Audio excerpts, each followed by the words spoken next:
Everyone, and welcome back to our channel. Do you want to share your Galaxy A14 screen on a big TV?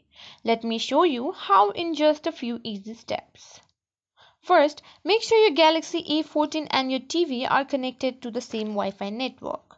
On your TV, enable the screen mirroring or cast option. This might be called screen mirroring, Miracast, Smart View, or Cast depending on your TV brand.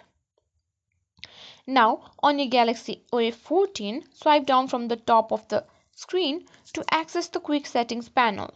Look for and tap Smart View. Your phone will start searching for available devices. When you see a TV listed, tap on it to connect. On your TV, a prompt may appear asking you to confirm the connection. Approve it to start mirroring. And there you go, your Galaxy A14 screen will be mirrored on your TV. Enjoy your content on the big screen.